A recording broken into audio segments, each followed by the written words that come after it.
Hello students, in this video we are going to learn about what is allegory. Okay, before going to start, we will discuss what is allegory. Allegory क्या होता है? Allegory एक ऐसा literary device है जिसमें जो characters होते हैं, कोई भी इवेंट हो गया या फिर कोई स्टोरी की सेटिंग है, किसी एब्स्ट्रैक्ट आइडिया को, किसी मॉरल क्वालिटी को या फिर जो पॉलिटिकल एंड सोशल इश्यूज होते हैं उनको रिप्रेजेंट करता है अपने वर्क में। और जो एलिग्रिकल जो वर्क्स होते हैं उसमें जो स्टोरी का लेवल होता है वो 2 लेवल्स में ऑपरेट करती है। फर्स्ट जो लिटरल मीनिंग जो निकल रहा है जो सबके लिए कॉमन है। सेकंड मीनिंग होता है सिंबॉलिक। सिंबॉलिक को हम एक हिडन और डीपर मीनिंग भी बोल सकते हैं जो स्टोरी कैरी करती है। और एलिग्री जो वर्ड है वो ग्रीक से आया है। ग्रीक में एक वर्ड होता है एल्गोरिया जिसका मतलब होता है to speak otherwise.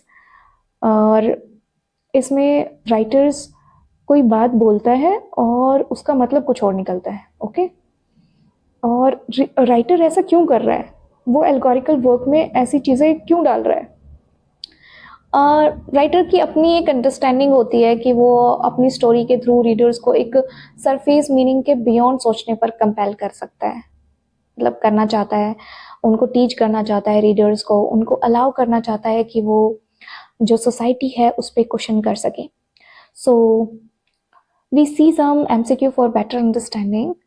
So our first question is, an allegory is best described as a story with a hidden moral or political meaning. An allegory एक ऐसा नैरेटिव होता है जिसमें कैरेक्टर्स होते हैं, इवेंट्स होते हैं, सेटिंग्स जो एब्स्ट्रैक्ट आइडिया या फिर किसी मॉरल क्वालिटी को रिप्रेजेंट करती है।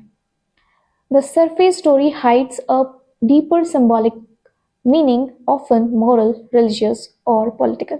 अब जो स्टोरी है वो जो सरफेस स्टोरी है वो हाइड करती है एक डीपर हिडन मीनिंग को हाइड कर रही होती है अपनी स्टोरीज में। वो मॉरल भी मीनिंग हो सकता है, वो पॉलिटिकल मीनिंग भी हो सकता है या फिर वो रिलीजियस मीनिंग भी हो सकता है।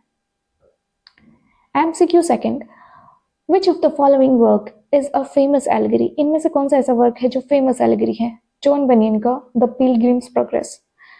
द पिलग्रिम्स प्रोग्रेस 1678 एक रिलीजियस एलिगरी है जिसमें कैरेक्टर्स हैं like Christian, faithful and hopeful, symbolise spiritual qualities and stages of the Christian journey.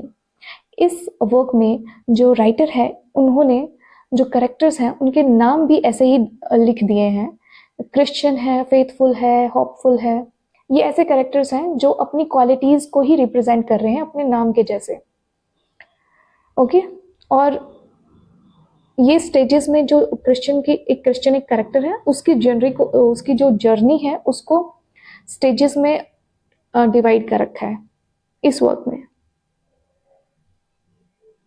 In an allegory characters usually function as, जो एलेगरी में कैरेक्टर्स कैसा फंक्शन कर रहे होते हैं, वो सिंबल्स की तरह फंक्शन कर रहे होते हैं, वो एक एब्स्ट्रैक्ट आइडियाज को रिप्रेजेंट कर रहे होते हैं।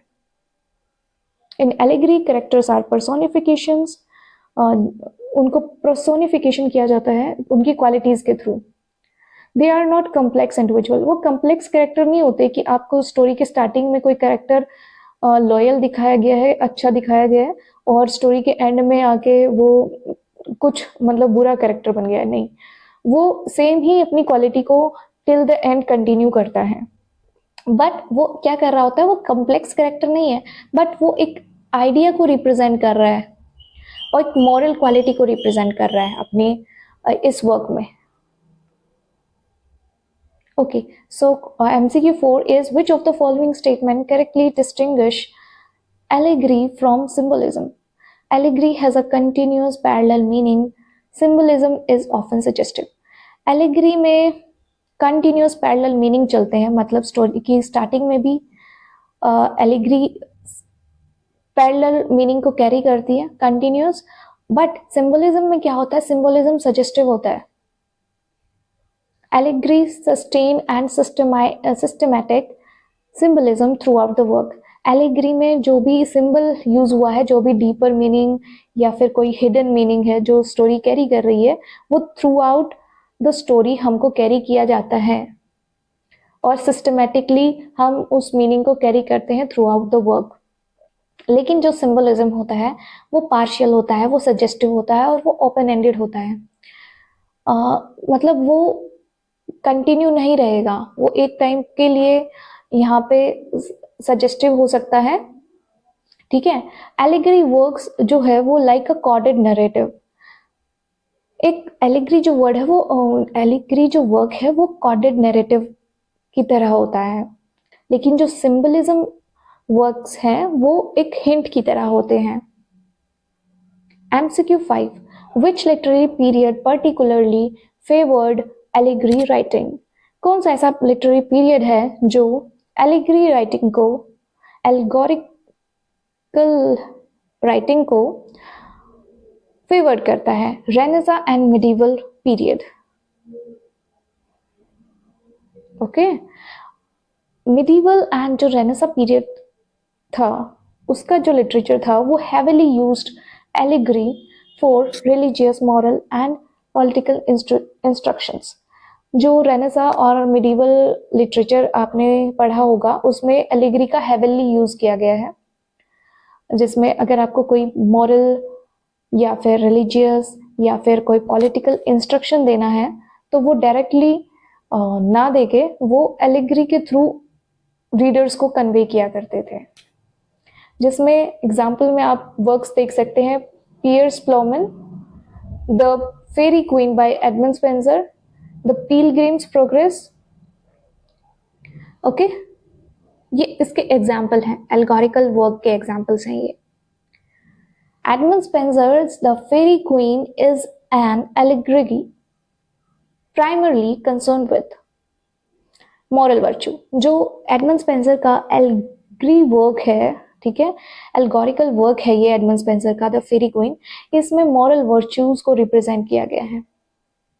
इसमें each knight in the Faerie Queene represent a moral virtue. जितने भी नाइट हैं सबको एक मॉरल वर्च्यू, मतलब एक मॉरल वर्च्यू की क्वालिटीज जो होती हैं वो हॉलीनेस, टेम्परेंस, चेस्टिटी, ये सब जितनी भी क्वालिटीज होती हैं वो एक एक कर नाइट को दे दिया और उसको एक मॉरल एंड इथिकल एलिगरी बना दिया। फॉर क्विक रिविजन, एलिगरी में एक्सटेंडेड मेटाफर्स होते हैं, कैरेक्टर्स को पर्सोनिफिकेशन करते हैं, उनको एक क्वालिटीज के थ्रू रिप्रेजेंट करते हैं। इसका पर्पस यही होता है कि आपको इनडायरेक्टली हिडन मीनिंग के थ्रू आपको moral, religious and political teaching को इंट्रोड्यूस कराए, ठीक है। और इसमें की टेक्स्ट हैं the Pilgrim's Progress by John Bunyan, the Faerie Queene by Edmund Spenser, Piers Plowman by William Langland, ठीक है। इसमें रीडर्स, जो राइटर होता है ना वो अपनी स्टोरी के थ्रू रीडर्स को एक सरफेस जो मीनिंग है उसके बियॉन्ड सोचने पर मजबूर कर रहा है, ठीक है, और वो उनको अलाउ कर रहा है कि आप सोसाइटी पे क्वेश्चंस करो। So that's it for today's video. I hope you like it.